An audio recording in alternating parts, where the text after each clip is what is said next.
She lifted spirits in the NFL, and now she's lifting spirits with her organization. I am Anita Slaughter, and this is Foundation Fridays on Sideline Rewind.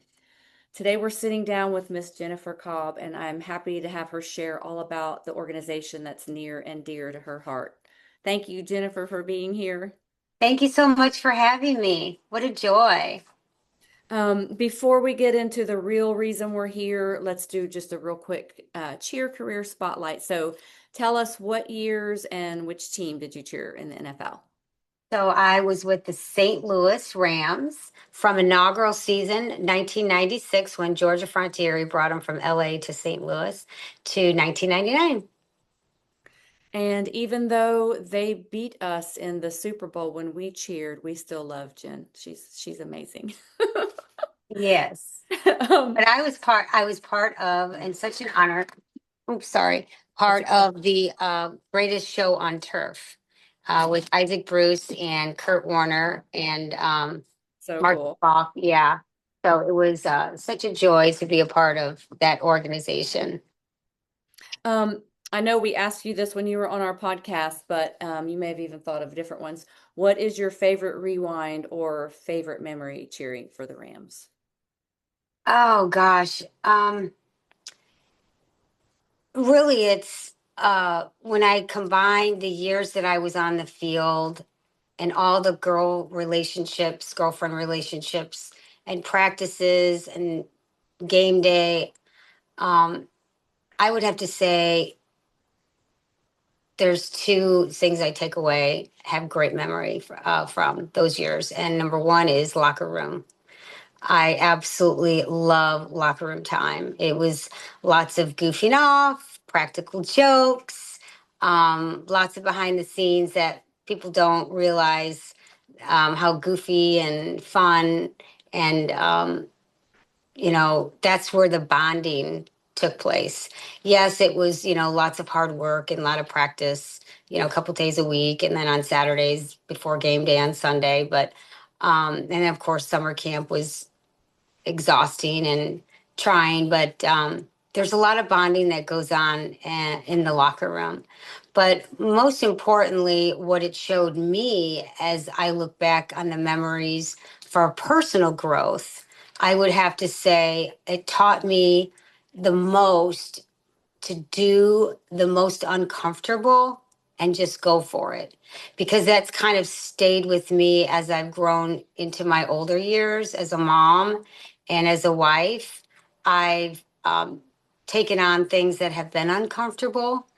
And one thing, you walk into a huge room of these beautiful, hundreds of dancers that are just gorgeous, and you're so intimidated. And I had not a lot of dance background growing up. I had a lot of gymnastics, but not much technical dance. And I thought walking in, and there's just no way I'm going to be a part of this team. But you know what? If I walk out of here making a friend and having a good time, good for me, right? That's So exactly I'm going to right. go for it. And that kind of stayed with me as I've gotten older in my, now my fifth decade of life. And I have to say that there are many times, oftentimes, I've uh, had most uncomfortable um, things happen to me. And I'm like, well, I'm going to step over and I'm just going to go for it. And even though I'm uncomfortable and there's maybe a little pain attached to it, I'm going to, you know, try it. And most times what happens is there's just a ton of growth that comes on the other side from it. So I would say that the Rams, cheering for the Rams at such a young age, and being able to stand on my own 2 feet and have that painful, emotional uncomfortableness at that age, walking into that insecurity and intimidating room. Mhm. um, Everyone else is going through the exact same thing. They're all in the same insecure, not sure if I'm good enough, second guessing my choices. You could be the best dancer and the most secure, and you still have that. It's human nature, right? It's doubt that Absolutely. the devil puts in our heads, right? And through the, faith that I have in myself that God has created me to be, I was able to um, persevere through it, and I was selected a top one of the top 40 first I year. Yeah. beautifully said. Thank you. Um, so now down to the real reason we're here. Tell us about Team Gateway to a Cure, the personal connection you have to that, your inspiration behind it. Yeah, so Team Gateway to a Cure, I started about 8 years ago in honor of my father, who was battling Parkinson's and recently passed away about 2 years ago, January 23rd, 2023, of Parkinson's disease. He had it for about 23 years. As you can hear, 23 seems to be a common number. And my birthday just so happens to be April 23rd. So it's something interesting with the numbers, but yeah, so I started it. My dad was battling Parkinson's, and I wanted to start by doing some fundraisers like 5Ks. So I gathered the community in O'Fallon, Illinois, together, and my friends and family, and we first year raised over $70,000 for the Michael J. Fox Foundation. So Michael honored me at the VIP Awards in New York City for my efforts, and I was recognized as a Team Fox ambassador. And then I decided to carry it on for many years after that. And something was pulling at my heart. Um, there's something about, yeah, raising money is very, very important for the disease and finding a cure, and that's always so great. But I often watched at these 5Ks, and I often watched the community and the people that would reach out to me at these fancy dinner auctions. And I often saw that next to the person battling the disease of Parkinson's was a caregiver. And I thought, I saw my mom and how she cared for my dad and how emotionally targeting it was, financially burdened, anxiety driven, and all of these things. Who's taking care of her at the end of the day when she kisses my dad on the forehead, tucks him in bed, and then rinse and repeat the very next day? Doctor appointments, physical therapy, making food, taking care of the house, running like medicine, like all of these things, right? And I thought, there's got to be something else out there to help protect and support the caregivers. So I got in touch with the Muhammad Ali Parkinson's Foundation. Most people don't realize that the Muhammad Ali Parkinson's Foundation focuses their efforts on caregiving. So I was honored to be asked to go out there in Phoenix, Arizona, and tour the facility with Lonnie Ali, his widow, and the staff. And it was really interesting to see that their lab is a laboratory that's made up of what your house would look like. And what they do is they bring the caregivers in to the facility and they train the caregivers on daily living, in the kitchen, in the bedroom, in the bathroom, fall prevention, medication administration, taking a bath, showers, like all the cooking in the kit, like all the things that a caregiver would need so that they could best help support the person going through the disease, neurological, any of Parkinson's, ALS, MS, concussions, um, uh, Alzheimer's, any of those neurological disorders. And so I was so humbled and just taken back by it that I thought I would love to partner with you guys. And so they were excited. And so Team Gateway to a Cure kind of branched off, not just raising money for research purposes, but also supporting the caregiver, the one at home that is caring for their loved one. That is such a great need. I know anyone who, And it's also very interesting to know that the insurance companies recognize caregivers as the second patient. And so often you will find in your hometowns that there's caregiver support groups that you can go to. And a lot of people, if you're a family member, can be paid to care for their loved one in the home, which is great. Because since COVID, many of our loved ones want to be at home. They don't want to be in a nursing home where there's restrictions if you can come and go, and Mhm. who's caring for you, and they want to smell the food in the home and see the family pictures on the wall and hear the voices and laughter, the belly laughter of their loved ones. And you can come and go all the time. There's no restriction, right?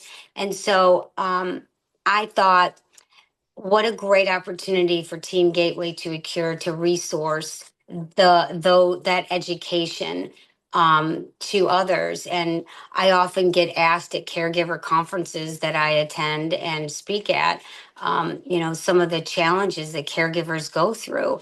How can we get the person back 20 years ago, and how can we best manage them, and the emotional history that is often tied to their loved one. My dad wasn't there for me when I was going through, little league football. He never showed up to any of my games, and now I've got to stop my life. And as an adult child, I got to care for him. Like, where was he back then? Now I've got to stop my life and care for him. Well, so there's a lot of that is interesting to learn how you navigate and how do you educate and how you grow from a different phase of life when you are in that spot as a caregiver.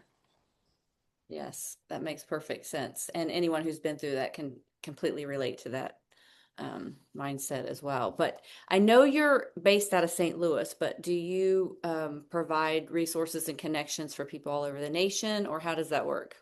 Yeah, I get emails and responses from people all over the world, really.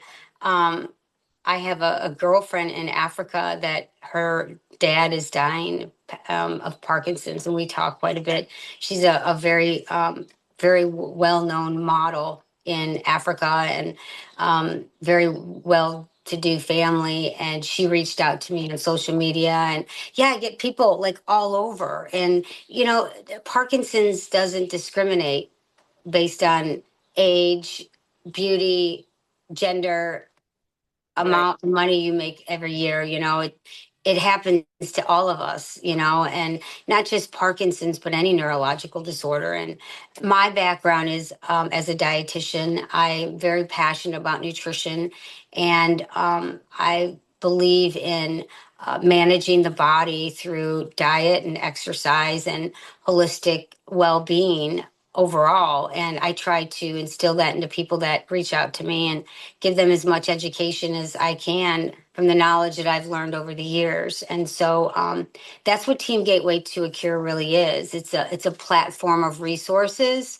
Um, you can go on to the website www.teamgatewaytoacure.org, and you can read a lot of the different resources that are on our website just to educate yourself. If you are a caregiver that's in this spot, how do you navigate the emotions, the finances, the logistics?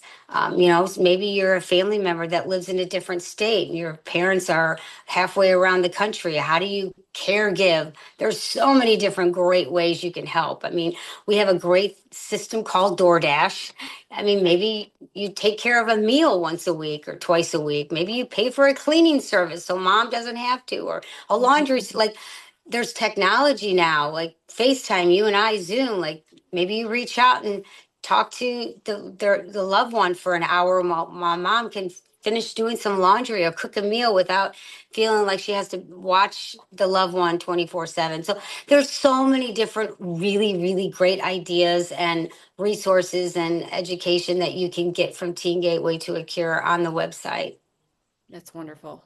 And what ways can some of our listeners support? Is it through volunteer, through donations, educational, like looking for professionals? How can we help? Yeah, donations are always great, and they, help benefit the Michael J. Fox Foundation and the Ali Foundation for caregiver support. Then there's also, I used to have quite a bit of fundraisers in the St. Louis and Illinois side, but that's kind of slowed down just because of the busyness of my life. Mhm. So more importantly, we are educational based, and so any donations that we get help to support the website, which is really important, so that my team can keep the website up going and up to date on all the great education and science that's out there for Parkinson's and caregivers.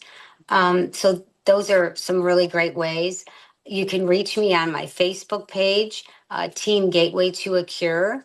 You can also go to my Instagram, which is Team Gateway to a Cure underscore JENI underscore COBB.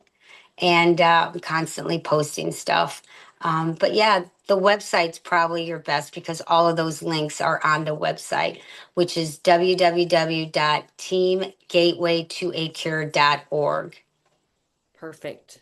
Well, Jen, thank you so much for sitting down with us today and sharing your personal story about your father and his diagnosis. We really appreciate it, and it's been a valuable bit of information for all of our listeners. Thank you so much for having me. And we are, the country is diagnosed with over 1 million people that we know of with Parkinson's every year. And through your platform, this is just another way that we can get the education out and the resources out. So thank you so much for having me.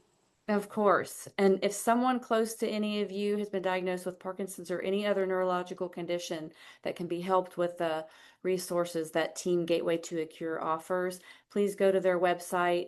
We're going to link everything below. So go support, go follow, and go give because impact never goes out of style.